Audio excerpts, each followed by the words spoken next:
basically just gonna show you everything that's in the box and what each thing's for. So when you're opening up yours, you don't get lost. It makes it easier to set up. You know what to wash and what not to wash, and you can get right into making a really delicious espresso. So let's open up this box. Don't get overwhelmed. A lot of people hear the word espresso machine and they go, oh my God, you're so fancy. What am I gonna do?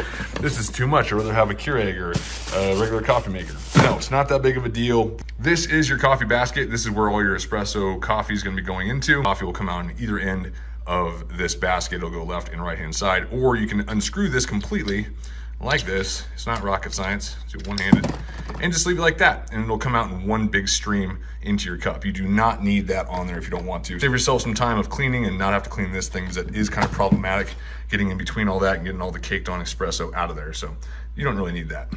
So on this side with the filter baskets that are offered, you have what they call single wall baskets, which are on the left side, and you have dual wall baskets, which are on the right side. The dual wall baskets are thicker and they're meant for pre-ground coffee. Don't use pre-ground coffee. If you're buying this machine and spending this much money on it to make really good espresso, use whole coffee beans, and this has a grinder in it, so it makes no sense to use the dual wall filters because you should not be using pre-ground coffee. Don't do that. You have to use your single wall basket most of the time for back flushing and for cleaning your unit. So hang on to it, but you're probably never going to use this. What already comes pre-installed in this portafilter is the one you're probably going to use the most, which is the single wall double shot espresso basket. You pull on the side of this and this basket will come out, and you wash the entire thing, clean this out well. And this is the only thing you really have to wash after making your espresso. Here's another thing to note: when you pull the basket out, you'll see a plastic cap underneath there. Now this is something that they won't recommend from Breville, probably because they want to have all their parts used just how they make them, but I've been using that one, like I said, for 6-7 years, maybe more, and I've ripped that plastic piece out. It does nothing for you. It's actually easier to clean because you can get underneath that plastic and just have nothing but stainless steel. That way you're not forcing hot water over plastic, which is microplastics and not great for you. So in order to take it out, you'll see these two tabs of that plastic. If you take a pair of pliers and squeeze that in and push forward, it'll pop this out. It doesn't affect your brew at all. If anything, I've seen better extractions without it in there. Okay, in this little box, this is your cleaning kit and all the little cleaning tools. Sorry to open it up a little bit so I can do this one-handed. It's kind of confusing. You're like, what am I using this for? What's this about? And that's what this video is about, to show you what to do right out of the gate. These are cleaning tabs. This little needle right there on the end of this device, that's used for cleaning the very tip of your frothing wand. So what you put into the milk, the tip that has the compressed hot steam coming out of it, sometimes gets gunked up with milk and it gets clogged. You can use that to clean that out, which makes a huge difference. The center of it acts as a wrench. You can put that over the frother wand and unscrew the tip, which we'll talk about here in a second. And that's the tool you're gonna use for that. And obviously you have a brush on this side, which you can fine tune, get all the gunk out from underneath where the portafilter fits into the machine where some of the coffee gets gunked up. And then lastly, you have this little bad boy. This fits in your single wall, single shot espresso basket, the one I was talking about that you really don't want to throw away, but you don't need. This just fits in there. And then you have the tabs you put on it, and then when you run the cycle through it, it descales your machine. It blows out all the nasties that might be in there, and that's all in the instruction manual. You don't have to do this very often at all, but save that rubber gasket, those two tabs, and these little devices. You don't even need to keep the scooper, you really don't. This is your tamper. Your tamper is magnetic. It will be connected to the machine magnetically. When you need to use it, you can just pull down. It comes free. Always have this dry, because if you try to tamp powdered coffee with a slightly wet tamper surface, it'll pull some of that coffee out of your portafilter basket and it'll cause an extraction issue. So make sure this is always dry. All right, last thing on top, this is the razor. This thing's pretty cool. Most people don't use it. Once you get used to filling your portafilter up with coffee and knowing exactly how much coffee extraction you need for a proper pull, you really don't need to use this because you can kind of go by feel. But this is a great user tool for people who are new to making espressos. This will let you know if you have too much coffee in your portafilter basket. They're very proud of it. It comes with like a little felt surrounding pad. It's packaged better than anything else in the entire machine.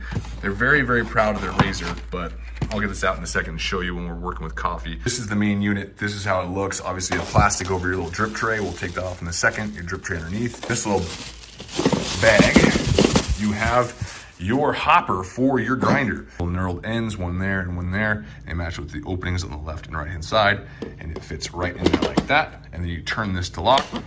Boom, you have that ready to go. Pour your coffee beans in, put your lid back on. And this drip tray does come out, but behind it all, you have this little tray. And that tray can house all your little bits that you don't want to keep in a drawer. It usually stays pretty dry, but keep an eye on it that we don't have rusted tools and things like that. But it is a nice little stowaway tray that's behind the drip tray, which is safe back there. And this is your frothing wand. Now you can see at the bottom of your frothing wand, you have a little tiny hole. That little tiny hole right there is where you use that needle on that cleaning device. This guy, the little needle, that needle goes into that hole. It cleans out gunked up milk. And then that center hole in this tool, which looks like a wrench opening, fits into this, matches up with these little spots. It allows you to unscrew the tip of this wand to clean it more, because sometimes this will get gunked up with milk because at the end of your frothing process, it does have a vacuum. It kind of pulls milk up there sometimes. Your magnetic tamper goes right up in this hole, right there, and it stays there. Whenever you need it, pull it out. Don't be worried. You'll get used to it. You'll be a quick draw on it before you know it. You just pull up on this handle and pull up. And inside there, you'll have a bunch of filters and things you can put on if you have nastier water. There's a bunch of filters that comes with it you can install if you want to. I've never run them.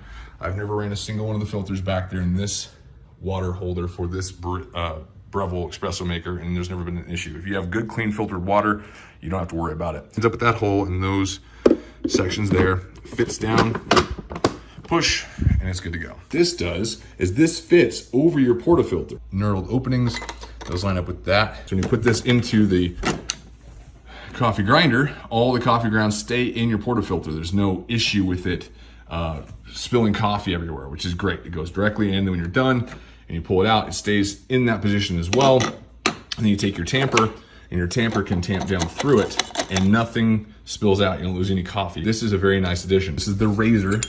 But you're gonna put that in here, and when you rotate this, it's gonna shave off the coffee you don't need. So you see all the excess, that's a little too much, and this is a good way to do it. But this kicks off the grinds you do not need to have in there. This is your milk carafe. This is gonna be holding your milk that you're gonna be using with your steam wand. This is your milk carafe though. They're beautiful. It comes with a machine. This is probably the best milk carafe I can find online, and it comes with your machines. It came with that one as well. They're absolutely fantastic.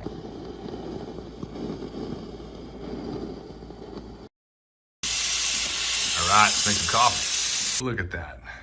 Oh my gosh. If you're worried about if you can use this machine to make yourself an espresso, don't be. So make a cup of coffee with me, and I'll show you exactly how to do this when you get this machine. That way you don't have any worries or any concerns. The grind of your coffee in your portafilter is what's gonna make all the difference. Luckily, this machine comes with a grinder. Let me show you what to do. On the side here, you have your fine-tune timing of how fine the grind is of your coffee. Now for an espresso, you're gonna want it on the lower end. You're gonna want it towards that 1 and 2, maybe even the lowest. Right here on the front, you do have your power button. That's off, that's on.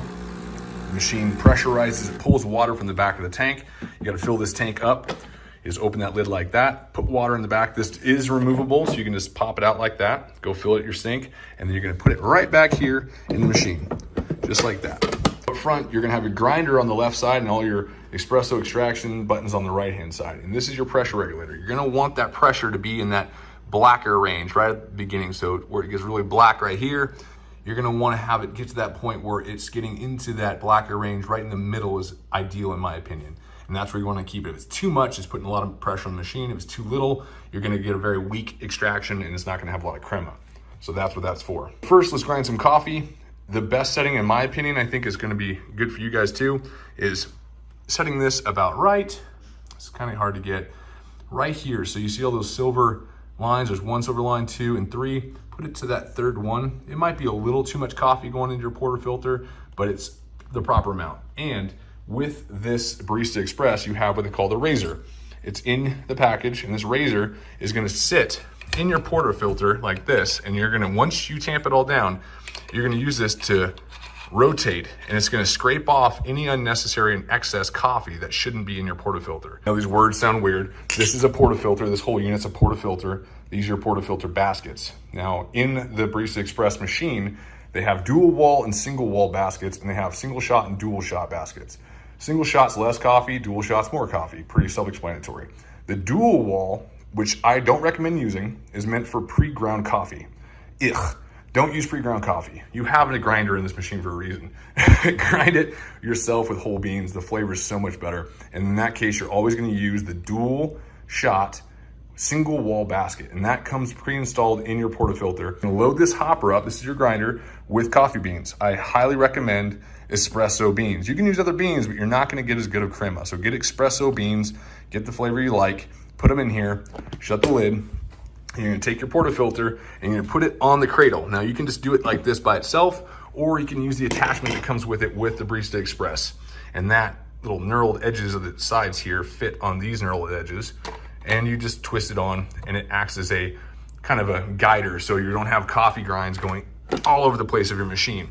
Once you have it in there and you have your setting, that line right there, you can see it better with the reflection, that 1, 2, 3 line, and putting it on the number 1 setting, in my opinion, I think is best for best crema and best extraction.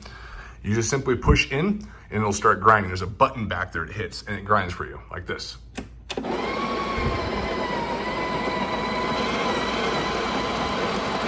Now those grounds are coming out into the portafilter basket. It's pretty quiet. And I forgot to mention, you're gonna hit this button here for dual. So if you have the dual basket in the portafilter, you're gonna keep it on dual because you're gonna get dual shot. You put it down on the counter, and right here is your tamper. This tamper is very easy. Pull that out, it's magnetic, so when you're done, just whoop, right there, and you're gonna tamp this. Now tamping this, it's up to you how hard you wanna push. This is another aspect of fine tuning your own coffee extraction. I personally like a little extra oomph and chutzpah behind it, getting it nice and level. And I usually take this little collar off to make sure I get it really nice and fine. I'm gonna do this with 2 hands for a second, but I like to put it kind of like the pressure of a handshake. So I took the collar off and tamped it down a little bit more fine. Put this back up here. You don't need that anymore. Set that to the side. It'll magnetically hold itself to the top. And you can see here, it's a nice fine grind. It's tamped well. It's got a proper height to it. Insert it into the machine. So you have your insert side. So you're gonna line this up with the insert. So that handle lines up like that, and then you're gonna rotate it. It takes a little extra effort, not a lot, but I can't do it with one hand without turning the whole machine. And you're gonna turn it over to lock tight. If it is too tight, it means there's too much coffee grounds in your portafilter basket. It means you've put too much. That's why this razor's nice. It'll prevent that from happening. You're ready to rock and roll. It's that simple for your extraction. You're good to go. Now we have to select single cup or double cup. Well, we have a dual basket in there, so we'll have dual shots. We'll hit this button when we're ready. Having something see-through is nice because you drink and eat with your eyes first, and that's the whole point of fancy coffee is you get to see it and it's beautiful. Hit this button and away we go.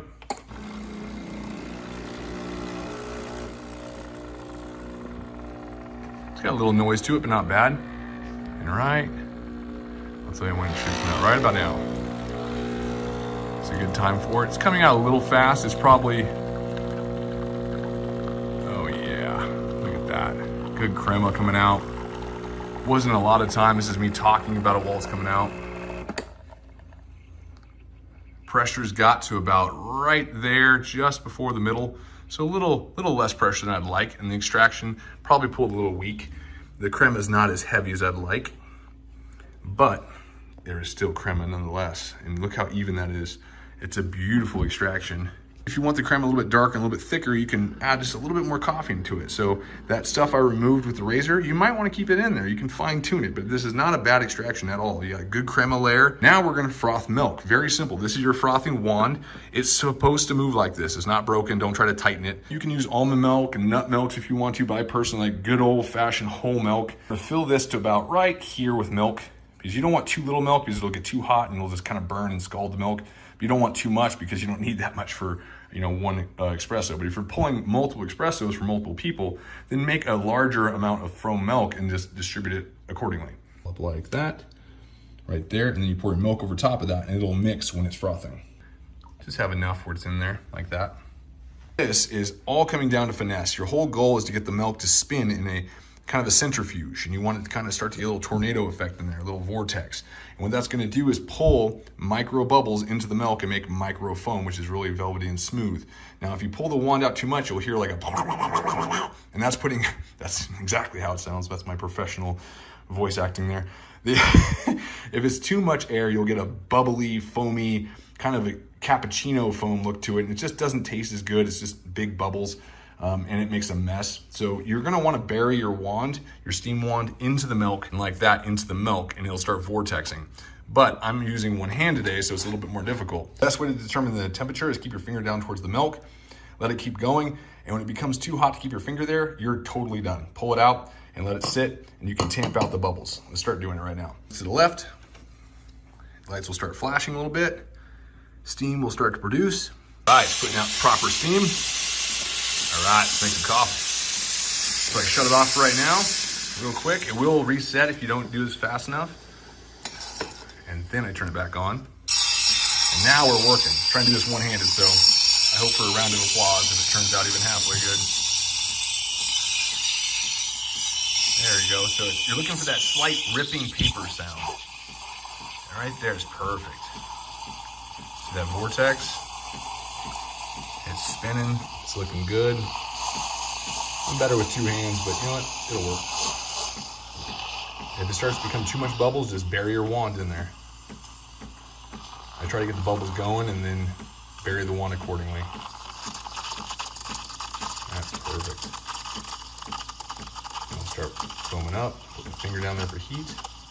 It's already getting to the point where it's almost done. It's that fast. We got it going. It's gonna be the tricky part. I'm gonna have to put the phone down to shut this thing off so I don't make a mess. So you'll start seeing that thickness come out of that milk. Oops, sorry, too much air. And you'll be able to fine tune this. This will let you become your own barista and know exactly what you like. Ooh. You'll see the mass of the milk starting getting a lot higher up in the carafe. We're almost there. Yep, the heat's getting there. Perfect. Let me put this phone down real quick and I'm gonna shut it off. So I just shut it off and pull the milk out. When you hear that, that's the machine pulling water over the hot elements and cooling it off. Nice microfoam. Not my best work, but one-handed, I'll take it. Tamp out some of those bubbles. It's one-handed, so there's not gonna be any coffee art today, but I am gonna show you how thick it is. Look at that. You can just drizzle it on there, kind of shake it out, and you can pull through for coffee art. I can do better with two hands, but that's not bad with one. That's beautiful cup. Look at that. Look at that. Oh my gosh. Yes, it's not as easy as a drip coffee percolating machine or a pod coffee machine that takes a minute, but the flavor difference is night and day. It takes a little bit of learning, but this video should help you. I hope it does. If it did, please click the little like button here. It's a little thumbs up button. I know most people don't know it's on Amazon, but it is. Go to the top of the video and it should show a little thumb button. Click that for me. It helps a ton. I hope it helped you out. Hope you can make better espressos from here on out. And I hope you enjoy a delicious cup of espresso out of your new Breville machine.